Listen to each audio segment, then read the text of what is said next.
बहुत समय पहले भारत के एक छोटे गांव में एक लालची स्त्री रहती थी। एक दिन उसने अपने लिए बहुत स्वादिष्ट भोजन पकाया और उसे छिपाकर रख दिया। उसी समय एक बिल्ली आई और चुपचाप सारा भोजन खा गई। स्त्री ने यह देखा तो वह क्रोध से भर उठी। गुस्से में उसने लकड़ी उठाई और बिल्ली को पीट दिया।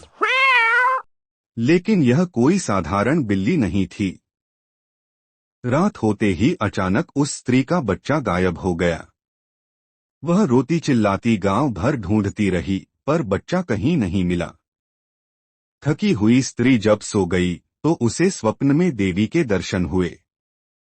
षष्ठी देवी बिल्ली पर सवार होकर उसके सामने प्रकट हुई। देवी ने कहा, तुमने मेरी बिल्ली को कष्ट पहुंचाया, इसलिए तुम्हारा बच्चा मैंने ले लिया। यदि उसे पाना चाहो तो मेरी पूजा करो और मेरे वाहन का सम्मान करो। स्त्री को अपनी गलती का एहसास हुआ। उसने अगले दिन षष्ठी देवी की पूजा की और बिल्ली को प्रेम से भोजन कराया। षष्ठी देवी प्रसन्न हुई और उसका बच्चा लौटा दिया। तब से लोग हर बच्चे के जन्म के बाद छठे दिन षष्ठी तिथि को देवी की पूजा करते हैं और मानते हैं कि वह बच्चों की रक्षा करती हैं।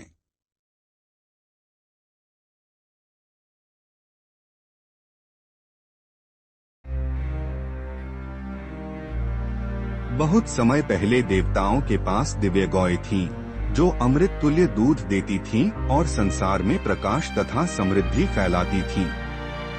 लेकिन एक दिन दानव जाति के प्राणी उन गौओं को चुराकर अंधेरी गुफा में छिपा ले गए। देवता चिंतित हो उठे और उन्होंने अपनी दिव्य कुत्ती सरमा को बुलाया। सरमा के पास असाधारण शक्ति थी।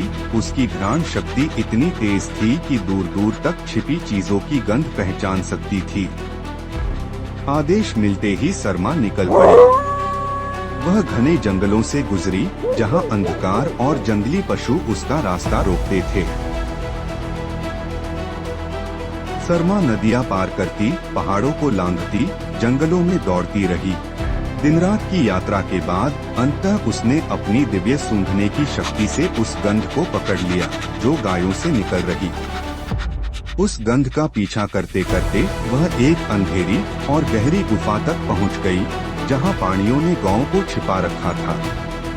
प्राणियों ने उसे धन और रत्न देकर लुभाने की कोशिश की, पर सरमा अडिग रही। उसने कहा, मैं छल और चोरी का साथ नहीं दूंगी। मैं केवल सत्य और देवताओं की सेवा करूंगी। सरमा देवताओं के पास लौटी और गुफा का पता बताया। देवताओं ने प्राणियों को पराजित किया और गौओं को वापस पा लिया।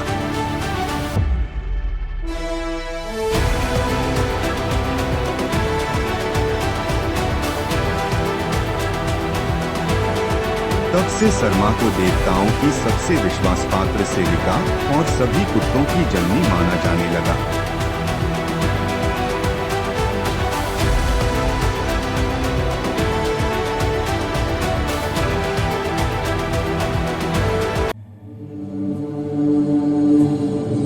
बहुत समय पहले ब्रह्मा जी को घमंड हो गया। उन्होंने देवताओं से कहा, मैं ही सबसे बड़ा देव हूँ, शिव और विष्णु से भी श्रेष्ठ। भगवान शिव को यह घमंड सहन नहीं हुआ।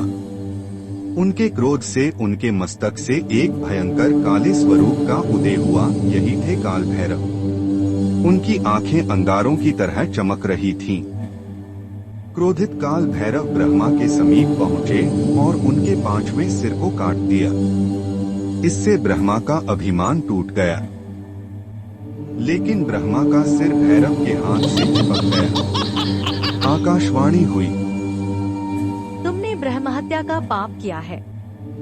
जब तक इसका प्रायश्चित नहीं करोगे, यह खोपड़ी तुम्हारे हाथ से अलग नहीं होगी। इसके बाद काल भैरव भिक्षाटन रूप में पृथ्वी पर भटकने लगे। हाथ में ब्रह्मा का कटा हुआ सिर लिए वे नगर नगर घूमते, पर कोई उन्हें पास आने नहीं देता। लोग भयभीत हो जाते और दरवाजे बंद कर लेते। तभी एक काला कुत्ता उनके पीछे पीछे चलने लगा। वह हर जगह भैरव का साथ निभाता। भूखा प्यासा होते हुए भी उसने भैरव का साथ नहीं छोड़ा। भैरव उसके इस प्रेम और निष्ठा से प्रसन्न हो गए।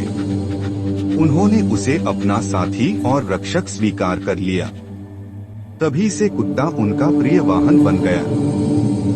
अंततः जब भैरव काशी पहुँचे तो उनका पाप धुल गया। खोपड़ी उनके हाथ से अलग हो गई। काशीवासियों ने उन्हें अपने नगर का कोतवाल रक्षक देवता मान लिया। आज भी भैरव जी को कुत्ते पर सवार रूप में पूजा जाता है। भक्त मानते हैं कि उनका कुत्ता पापों से रक्षा करता है और भैरव भक्तों का मार्गदर्शन करते हैं।